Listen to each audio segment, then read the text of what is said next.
درود و سپاس خدمت تمام فارسی زبانان. در خدمتتون هستیم با برنامه دیگر از سرایش ایرانیان. برنامه امروز در مورد نشنال هلت سرویس، سیستم خدمات درمانی عمومی بریتانیاست که بخش بزرگی از خدمات پزشکی رو ارائه میده.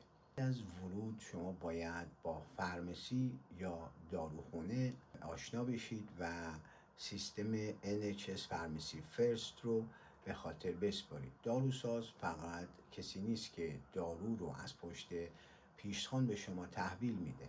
در بسیاری از موارد مستقیما برای دریافت مشاوره درباره بعضی مشکلات شایع میتونید به داروخونه مراجعه بکنید. در این سرویس داروسازان برای بعضی بیماری‌های شایع میتونن مستقیما به شما مشاوره بدن، صورت نیاز درمان ارائه کنند و در برخی شرایط شما رو به خدمات پزشکی دیگری ارجاع بدن. از جمله مشکلاتی که ممکنه داروسازان یا داروخونه بتونه درباره اونها به شما کمک بکنه، سرفه و سرماخوردگی، گلودرد، مشکلات پوستی، اسهال و استفراغ، دردهای خفیف، آلرژی، بعضی عفونت‌های شایع و مشکلات ساده مربوط به دارو.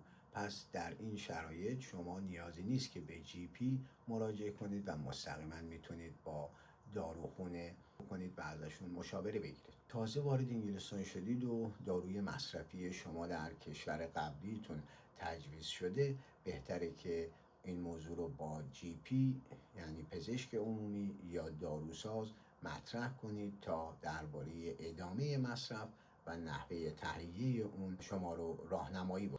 برای مشکلات پزشکی فوری اما غیر تهدید کننده میتونید با NHS 111 تماس بگیرید و موضوع رو با اونها در میان بذارید. اگر مشکلی براتون پیش میاد قبل از اینکه به 999 یا اکسیدنتال امرجنسی مراجعه کنید با 111 بگیرید و ازشون مشاوره بگیرید. در شرایطی که جان فرد در خطر باشه ممکنه که مشکل شدید تنفسی، بیهوشی یا وضعیت‌های جدی و اورژانسی باید حتما با 999 تماس بگیرید یا به اکسیدنتال امرجنسی مراجعه کنید. GP یا جنرال پرکتیشنر همون پزشک عمومی هست در انگلستان.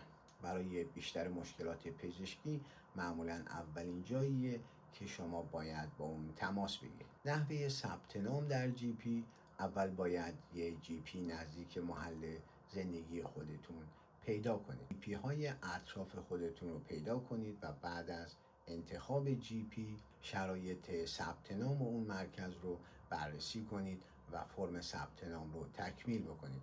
بسیاری از GP ها امکان ثبت نام آنلاین دارن و برای ثبت نام معمولا اطلاعاتی مانند نام، تاریخ تولد، آدرس و مشخصات تماس از شما خواسته میشه و برای ثبت نام در GP الزاماً لازم نیست پاسپورت، مدرک مهاجرتی یا شماره نشنال اینشورنس نمبر داشته باشید و پس از ثبت نام هم میتونید در صورت نیاز با GP خودتون تماس بگیرید و برای مشکل پزشکی خودتون وقت بگیرید. یه نکته مهم دیگه برای تازه واردها اینه که نداشتن NHS نمبر نباید مانع ثبت نام شما در GP بشه. در مورد دندان پزشکی در انگلستان یکی از موضوعاتی که تازه واردها باید از همون ابتدا با اون آشنا بشن خدمات دندان پزشکی در انگلستان. خلاف GP برای مراجعه به دندان پزشک باید یک NHS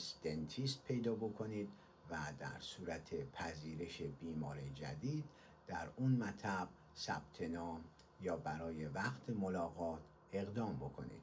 برای پیدا کردن دندان پزشک میتونید از سرویس جستجوی رسمی NHS استفاده کنید و با وارد کردن پستکد محل زندگی دندان پزشکان اطراف خودتون رو پیدا بکنید و این رو بدونید که همه دندان پزشکان بیمار NHS جدید قبول نمی کنن.